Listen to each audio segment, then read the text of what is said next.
जय Shri Krishna. Mistake Poonam channel में आपका बहुत बहुत स्वागत है। तो माय डियर फ्रेंड्स, हम आपके लिए एक नई इन्फॉर्मेशनल वीडियो लेकर आते हैं और आज की वीडियो का टॉपिक है वास्तु और स्टूडेंट्स। तो देखते हैं स्टूडेंट्स के लिए वास्तु कैसे काम करता है।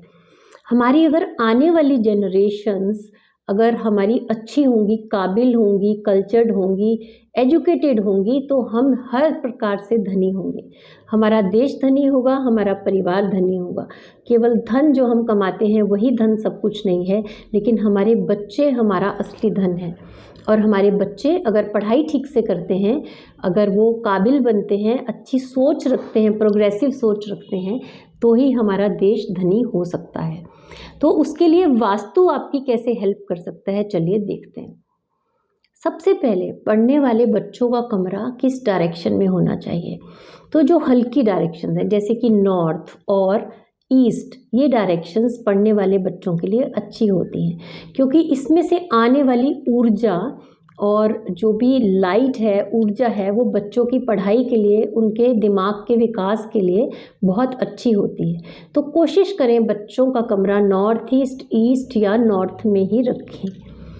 उसके अलावा अब बच्चों को करना क्या है, उनका मेन काम क्या है, अच्छी नींद लेना ताकि उनके दिमाग को रेस्ट मिले, और उसके बाद पढ़ाई करना ताकि जो उन्होंने पढ़ाई की है वो उनके दिमाग में उनको याद रहे, उनकी मेमोरी अच्छी रहे। तो उसके लिए सबसे इम्पॉर्टेंट चीज़ क्या है, उनकी स्टडी टेबल या उनका किस डायरेक्शन में मुंह करके उनको पढ़ाई करनी, कहाँ बैठना है। तो पढ़ने वाले बच्चों का मुंह फिर से वही रूल रहेगा, ईस्ट नॉर्थ या नॉर्थ ईस्ट की तरफ करना है। अब आपको देखना है कि आपको बेड की डायरेक्शन कैसी रखनी है। अगर सेम ही कमरा है पढ़ने का और सोने का, तो बेड की डायरेक्शन आपको ऐसे रखनी है कि जब वो सोते हैं तो उनका सर ईस्ट की तरफ होना चाहिए।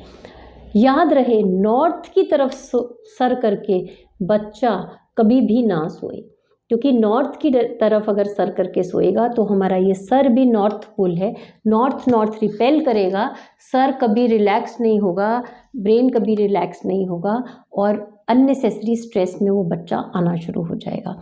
तो इसी के बेस पे आपने बेड ऐसे लगाया कि वो बच्चे ने ईस्ट में सर किया, और उसके बाद आपने टेबल ऐसे लगाया कि बच्चा या तो ईस्ट में मुंह कर रहा है, पढ़ने के लिए वो नॉर्थ ईस्ट या नॉर्थ में भी मुंह करके बैठ सकता है। तो जब वो सामने देख रहा है तो वो डायरेक्शन वहाँ पर नॉर्थ होनी चाहिए। तो ये टिप बहुत इंपॉर्टेंट है, टू द पॉइंट। मेन बात मैंने आपको पहले बता दी, सोने की और पढ़ने की डायरेक्शन की। अब अगर किसी कारणवश नॉर्थ में कमरा आप बच्चे को नहीं दे पाए हैं, या नॉर्थ रूम में कुछ और है आपके घर में, आप वहाँ पर नहीं दे पाए हैं, तो आपको क्या करना है। अब जिस भी डायरेक्शन में उस बच्चे का कमरा है, उसकी टेबल ऐसे लगानी है कि वो नॉर्थ या ईस्ट में मुंह करके पढ़ पाए। उसकी चेयर ऐसे हो कि उसके सामने ईस्ट हो या नॉर्थ हो। ये तो आपने कर लिया। अब सामने डेड वॉल है तो ये भी एक परेशानी है। सामने अगर ब्लैंक डेड वॉल है और जब आपने पुस्तक से सर उठाया और आप ऐसे वाइट या लाइट येलो वॉल को देख रहे हैं, तो आपकी आंखों के आगे ऐसे सितारे आने शुरू हो जाएंगे। अगेन आपके ब्रेन के लिए रिलैक्सिंग नहीं होगा। उसके लिए आपको क्या करना है, छोटी छोटी टिप्स मैं आपको बता रही हूँ जो बहुत यूज़फुल है।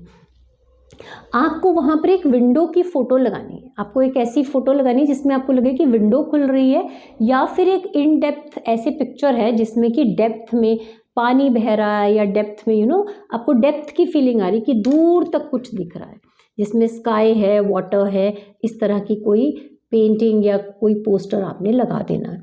तो ये टिप आप करके देखें, आपको बहुत हेल्पफुल रहेगी।